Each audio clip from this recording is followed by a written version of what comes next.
30 April 1945 দুপুর 3:30 6 million ইহুদি হত্যাকারী জার্মানি স্বৈরাচারী শাসক অ্যাডলফ হিটলার হঠাৎ নিজের মাথায় বন্দুক রাখে আর তারপরে সবকিছু শেষ। হিটলার আত্মহত্যা করে। তবে কেবল ওই দিন হিটলারের একার মৃত্যু হয়নি, মৃত্যুর পূর্বে তার প্রিয় 3 জন মানুষকেও হত্যা করে। আর এই 3 জনের হত্যার পরিকল্পনা শুরু করা হয়েছিল ঠিক হিটলারের মৃত্যুর 24 ঘন্টা পূর্বে 29 এপ্রিল 1945 সালে দুপুর 3টের সময়। হিটলার সেনাকে তার প্রিয় কুকুর জার্মান শেফার্ড ডগ ব্লান্ডির মুখ খুলতে বলে আর নিজে হাতে তার মুখে সাইনাইটের ক্যাপসুল রেখে দেয়।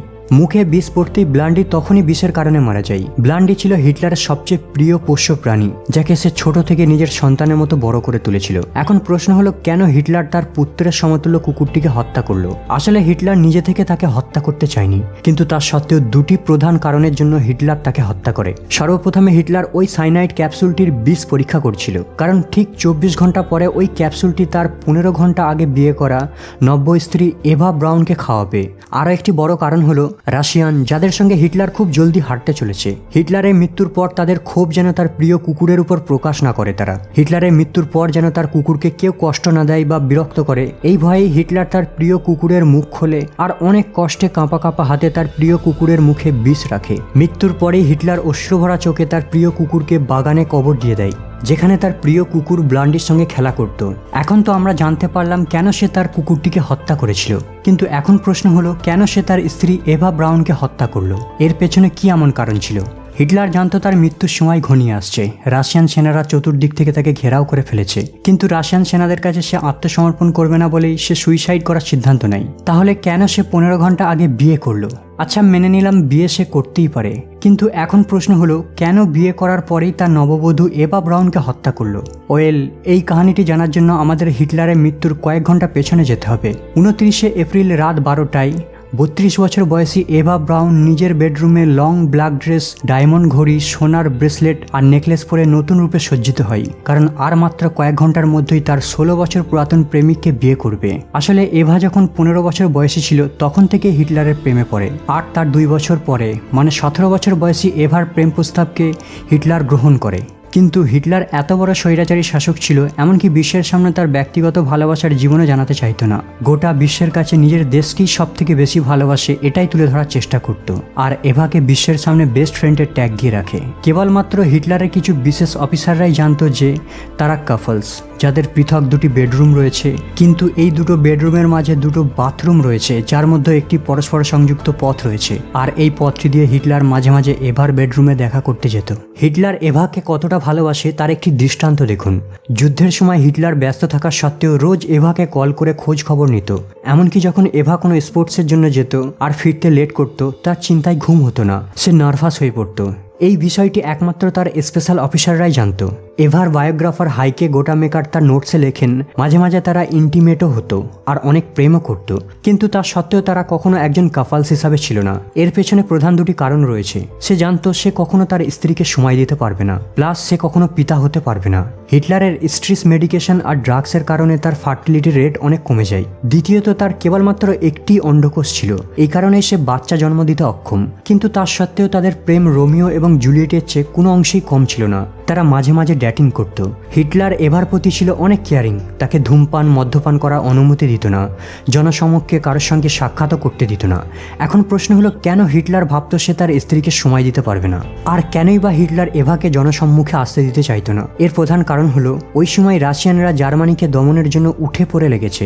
যে কোনো মুহূর্তে জার্মানির উপর হামলা করে তাদের নিহত করে দিতে পারে। এই কারণেই তার মৃত্যুর 24 ঘন্টা পূর্বে একদিকে এভা বিবাহ বন্ধনে আবদ্ধ হওয়ার জন্য প্রস্তুতি নিচ্ছিল, অন্যদিকে হিটলার তার বাংকারের নিচে বসে বসে নিজের উইলস পড়তে ব্যস্ত ছিল। আর সেখানে বসে বসে সিদ্ধান্ত নেয় তার মৃত্যুর কয়েক ঘন্টা পূর্বেই নিজের প্রেমিককে বিয়ে করতে চাই। আর পরের দিন অর্থাৎ 30 এপ্রিল তারা স্বইচ্ছায় আত্মহত্যা করবে, কারণ সে চায় না রাশিয়ার সামনে মাথা নত করতে। ইনফ্যাক্ট তার উইলসে এটাও লেখা ছিল, মৃত্যুর পর যেন তাদের 2 জনের ডেড বডিকে দ্রুত জ্বালিয়ে দেওয়া হয়, যাতে শত্রুরা তাদের দেহকে খুঁজে না পায়। এটা ছিল ইতিহাসের সবথেকে বড় সিদ্ধান্ত। আর এই সিদ্ধান্তটি কেবল হিটলারের একার ছিল না, বরং তার স্ত্রী এভার সম্মতি নিয়ে 29 এপ্রিল দুপুর 2টোয় লাঞ্চের সময় ঘোষণা করে। যখন হিটলার এভা আর তার 2 সেক্রেটারি লাঞ্চ টেবিলে বসেছিল, সেই সময় হিটলার এক আজব কাণ্ড ঘটায়, যা এমনকি হিটলারের সেক্রেটারিরাও চমকে ওঠে। আসলে হিটলারের একটি রুলস ছিল, খাবার সময় কেউ যেন সিরিয়াসলি টপিক নিয়ে কথা বলে। কিন্তু সেদিন হিটলার তার মন গড়া রুলটি নিজেই ভঙ্গ করে। হঠাৎ হিটলার বলে ওঠে সে তার হাড় চোখের সামনে দেখতে পাচ্ছে, কিন্তু জার্মানিদের কাছে আত্মসমর্পণ করার আগে হিটলার আর এভা সুইসাইড করতে চায়। সে আরও বলে মরার জন্য বন্দুকের সাহায্য নেবে, এতে কষ্ট কম হবে। কিন্তু এভা সঙ্গে সঙ্গে বলে ওঠে সে আত্মহত্যা করার আগে হিটলারের জন্য সাজগোজ করতে চায়, মরার পরেও সে যেন সুন্দরী লাগে। সে চায় না রক্তাক্ত হয়ে মরতে, তাই সে মরার জন্য সাইনাইডের ক্যাপসুলকে চুজ করবে।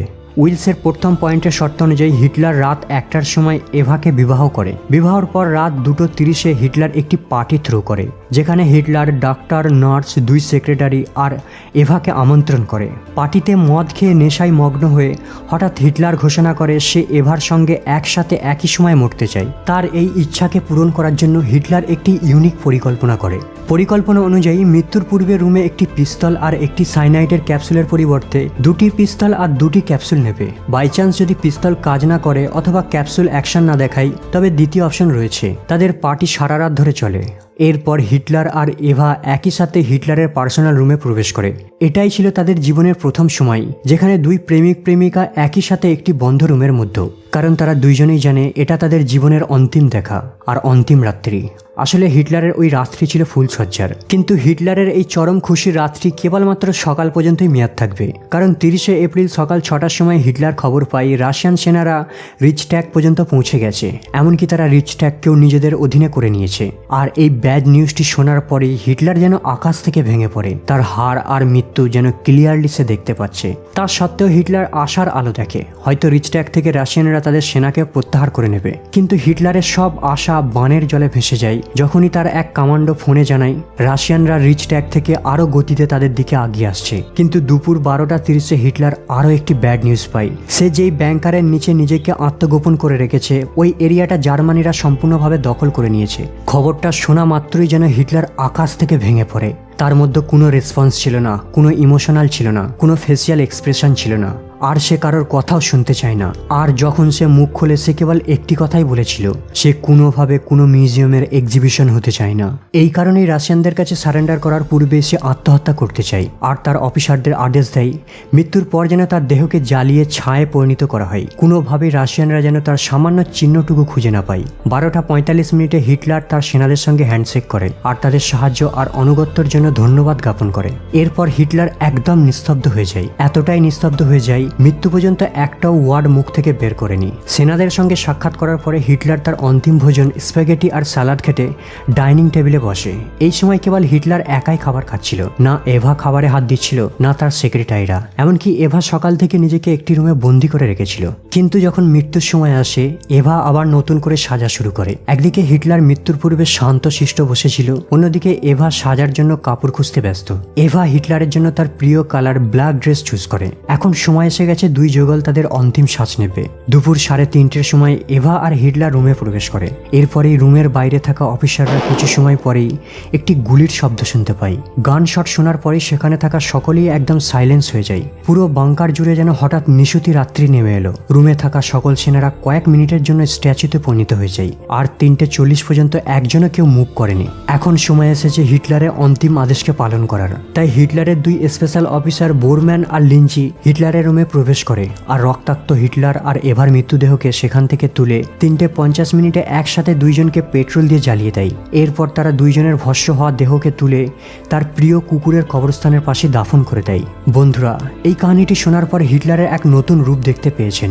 এই কাহিনী থেকে হিটলার সম্পর্কে একটি বিষয় আমরা জানতে পারি, তা হলো বিশ্বজয়ের লোভে হিটলারকে নিষ্ঠুরতা, ধর্মন্ধা, স্বৈরাচারী শাসক বানিয়ে দিয়েছিল ঠিকই, কিন্তু যখনই প্রসঙ্গ ওঠে জার্মানি নাৎসি অথবা তার অফিসার সম্পর্কে অথবা তার কুকুরের প্রতি স্নেহ কিংবা প্রেমিকের প্রতি দুর্বলতা প্রসঙ্গে, তখনই সেখানে খুঁজে পাওয়া যায় হিটলারের কোমল হৃদয়।